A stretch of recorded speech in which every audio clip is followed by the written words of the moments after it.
Hello, everyone. Today we're going to present a portfolio of five sustainability investment cases for London. Solar panels and PV rooftops, walkable city, efficient street lighting, smart cities, clean mobility, the future of public transport and EV charging, and plastic waste management. Our methodology is consistent across all five methodologies: NPV, MAC, IRR, social cost benefit analysis, scenario, and sensitivity analysis. Looking at the CO2 abatement pie chart, we see that plastic waste leads 33.8%, followed by solar at 28.4%.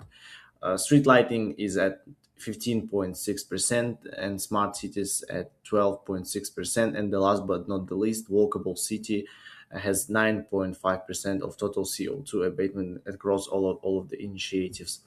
I'll start right now with solar panels and PV rooftops. London receives 950 to 1050 kilowatt hours per square meter of solar irradiance annually.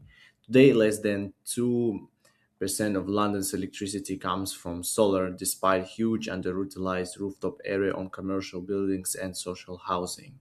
Our initiative has two parts. First, a 10 megawatt rooftop portfolio on commercial buildings and social housing, which earning the retail electricity price of 0.247 pounds per kilowatt hour under the off-gam cap. Second, a 50 megawatt ground mounted plant outside London, selling wholesale at 0.075 pounds per kilowatt hour. This directly supports the Mayo Net Zero 2030 target and UK's legally binding 2050 commitment under the Climate Change Act. For our base case discount rate, we built a blended WACC of 5.48%. So cost of equity is 6.51% via CAPM formula. UK 10-year yield at 4.69% from trading economics. Equity beta of 0.33 average from Next Energy Solar Fund and Foresight Solar Fund on Yahoo Finance, and Demoderant's 5.5% UK market risk premium. The capital structure consists of 60% of sponsor equity, 25% green bond, 10% sustainability bond, 5% senior bank debt. It was decided to take this capital structure after analyzing five UK renewable funds on Capital IQ, which are Next Energy Foresight, Bluefield, Octopus Renewables, and Green Code UK Wind. For scenarios, reflects to 8% pessimistic and Rails conventional renewables hurdle and 4% optimistic, the UK sovereign green gilt yield. So, what are the results of this initiative? In base case, we have NPV of 22.5 million pounds, IRR at 9.3%, and negative MAC at 136 pounds per ton. The IRR comfortably clears the 5.48 WACC hurdle, but the MAC is the number that matters most for sustainability finance. Negative 136 pounds means every ton of CO2 abated also delivers 136 of net financial value to society. In the pessimistic scenario, with 62 million capex, low yields, and 8% commercial WACC, we can see that NPV is negative, which is minus 21 million pounds. And the optimistic case, we have NPV of 90 million pounds. So in general, we should accept this project because it clears the hurdle in two of three scenarios and generates social value at a negative cost per ton. And the last but not the least, social cost benefit analysis. On CapEx, social benefits of 1.4 million from construction jobs are outweighed by 6.8 million pounds in embodied carbon costs from panel manufacturing. But on OpEx, the picture flips.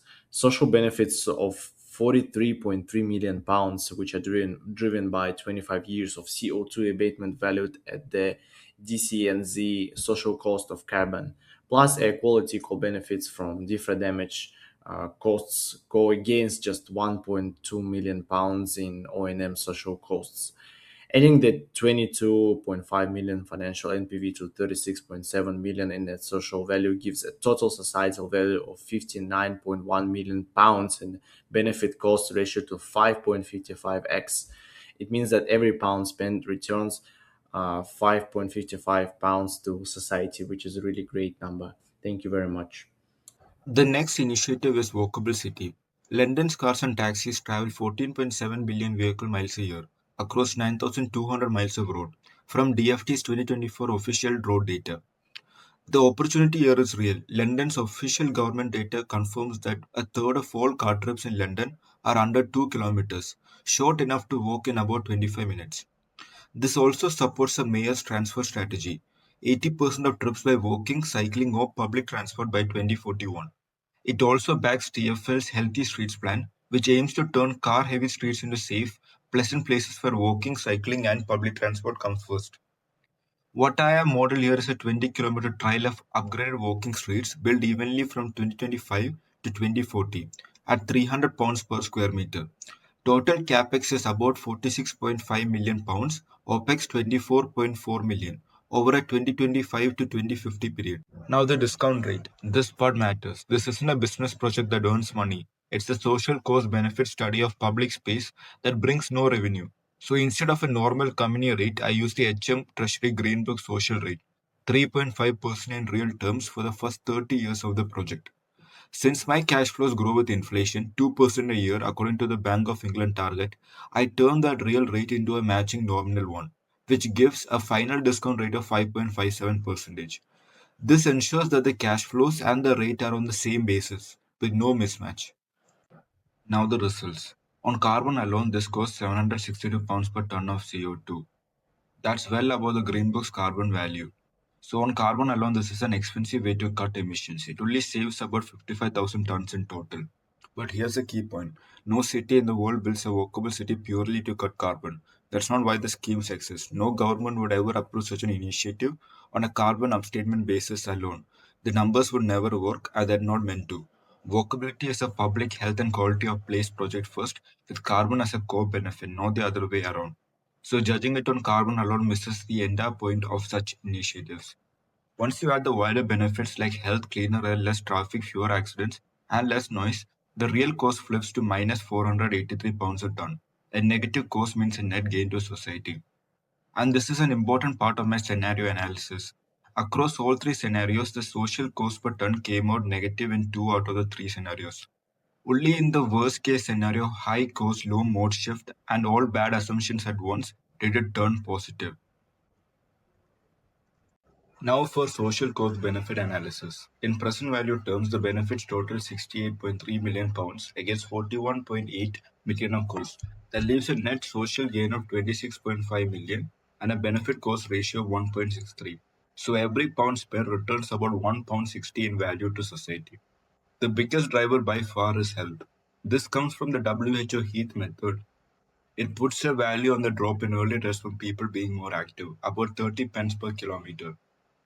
The rest of the benefit comes from less traffic at 12 million plus cleaner air, fewer accidents, and less noise, all from DFT tag. So the takeaway is simple. Walking doesn't pay for itself on carbon, it pays for itself on health and on a better place to live. Good morning, everyone. My name is Siovush, and I will be talking about efficient street lighting. London operates around 350,000 street lights across 33 boroughs in TfL, consuming up to 30% of a borough's energy bill per center of London's audit. London already completed the LED conversion. The lamps are efficient, but they still run on dumb dusk to dawn schedules with full brightness even though when nobody's there. Our project adds a central management system retrofit CMS nodes communicating via LoRaWAN to all 350,000 lights, enabling adaptive dimming that delivers 32% energy savings on top of the existing LED baseline. Total capital expenditure is £48.5 million in year zero. Now I will be talking about WACC. This project is publicly owned, so we apply HM Treasury's Green Book social discount rate of 3.5%, which is the standard for UK's public sector appraisal. To sanity check that rate, we built up the blended cost of capital from real financing sources, 60% from MEF at 5%, based on the Royal Borough of Greenwich's £11.5 million MEF loan precedent, 10% from Salix Finance at 2.5%, and 30% borrow equity at 3.5%, valued at the Green Book opportunity cost of public capital. That blends to 4.3%, which validates the headline 3.5% rate. For sensitivity, 8% pessimistic is the commercial WACC equivalent if the project were privately financed, and 2% optimistic is the ultra low long term UK public infrastructure rate. Now the results. Base case NPV £26.8 million, IRR 8.3%, which is comfortably above the 3.5% Green Book hurdle, and MAC of negative £297 per tonne. That MAC value is exceptional. It beats the UK Roads Leadership Group's LED conversion benchmark of plus £146 per tonne and most public sector decarbonisation pathways. This is one of the most cost-efficient, cost-effective abatement options in UK public infrastructure. Pessimistic case shows NPV of minus £160 million with IRR not applicable because every year's cash flow is negative when high comms costs exceed energy savings at only 12-20% efficiency. Optimistic case reaches NPV of £255 million and IRR of 45.3%. Our decision. We accept this because of strong hurdle clearance with exceptional MAC performance. Social cost benefit analysis. On CapEx, modest social benefits of £495,000 from installation jobs against £800,000 in social costs, which is mostly embodied carbon of CMS hardware and WEEE compliances for all controllers. OPEX social benefits of £26.3 million are driven primarily by £22.2 million in CO2 abatement, plus £2 million in road safety improvements per ROSPA evidence, and £500,000 in light pollution reduction per CPRE dark skies. In social costs, we have only £900,000, adding £26.8 million financial NPV to £25.1 million net social value gives a total societal value of £52 million and a benefit cost ratio of 15.77, which is one of the highest return public sector decarbonization investments in the UK. Thank you. Good morning, everyone. My name is Sari, and today I'll be presenting my initiative that focuses on improving London's fleet delivery system by introducing a fleet electrification zone, or FEC, supported by the smart EV charging infrastructure. To begin with a little background, transport is one of the major contributors to carbon emissions in the UK, and it accounts for about 34% of the total carbon emissions. Within this, the freight is a particularly important area as the freight vehicles account for about 15% of the total vehicles traveled, and yet it contributes approximately a quarter of the transport-related carbon emissions. London has already taken several steps to address transport emissions, including congestion charge and ultra low emission zone. The mayor's transport strategy and freight and servicing action plan has also proposed several measures for decarbonisation of the freight, such as the Central London Zero Emission Zone by 2025 and zero emission deliveries in Central London by 2030. However, the zero emission zone has not been implemented as planned, and therefore my initiative responds to this policy gap with a practical, financially viable, and environmentally beneficial solution. The proposed initiative is a fleet electrification zone in the City of London, and it covers approximately 2.9 square kilometers. The project compares two options. The first is the business as usual model, which uses a standard grade only 50 kilowatt DC fast chargers with the CCS to connectors. And the second is the proposed smart charging hub, and it uses the same fast charger capacity, but it adds three smart features, which is the OCPP software, telematics integration, and the demand management technology. The reason that the smart charging hub performs much better is because of the main three smart components. The OCPP software, which stands for the Open Charge Point Protocol, is a communication layer that allows each of these chargers to connect to a central management platform so that the fleet operator will be able to see all these chargers and vehicles on one dashboard. They can monitor what bay is free, what van is charging, how much charge is left in each of these vehicles, and whether there's any fault in any of these chargers. This makes the charging network coordinated instead of having each charger operate separately. The second component is a telematics integration, and telematics is basically a vehicle data system that's already used in many of these commercial fleets, and it tracks the information such as GPS, location, battery level, etc. By integrating telematics with the charging hub, the system can predict the charging demand before the vehicle even arrives. The third component is a demand management technology, which is the main source of financial savings. Electricity prices are not the same throughout the day. Peak electricity is more expensive than the off peak electricity. The demand management system checks each vehicle's operational schedule and decides whether the vehicle must charge immediately or whether the charge can be delayed to a cheaper off peak period. In this model, 40% of the charging sessions are shifted to the off peak electricity, reducing the blended electricity tariff from 0.25 pounds per kilowatt hours to 0.218 pounds per kilowatt hours. This reduces the annual operating cost per bay and creates the 3,633 pounds annual OPEX saving. The revenue model is based on charging fees of zero point 0.4 pounds per kilowatt hours, generating approximately 49,600 pounds per bay per year. From an environmental perspective, the business as usual abates about 3.906 tons of carbon dioxide per bay per year, while the smart charging hub abates 5.857 tons. This means that the initiative delivers about 50% more carbon abatement per year. The marginal abatement cost also improves from minus 383 pounds per ton on the business as usual model to approximately minus 688 per ton in the smart charging initiative. For the financial evaluation, I calculated a blended WACC of 7.53%. The risk-free rate is 4.81, which is based on the UK 10-year gilt yield, and the beta is 0.792, calculated from the five UK energy and EV infrastructure comparables: National Grid, SSE, Centrica, BP, and Drax. The market risk premium is 5.19%, and the cost of equity calculated using CAP M is 8.92%. The cost of debt is 6.10 pre-tax and 4.58 after tax. The capital structure is based on the 68% sponsor equity and 32% debt split, reflecting the average market capitalization and the debt structure of the comparable company. Three WACC scenarios were used for the sensitivity analysis: a pessimistic case of 9.53%, the base case of 7.53%, and an optimistic green finance case of 5.53%. And all these results show that the initiative's financial strong. The NPV is positive in all these scenarios. In the pessimistic case, the NPV is 14.8 million, in the base case it's 16.8 million, and in the optimistic case it's 19.2 million pounds.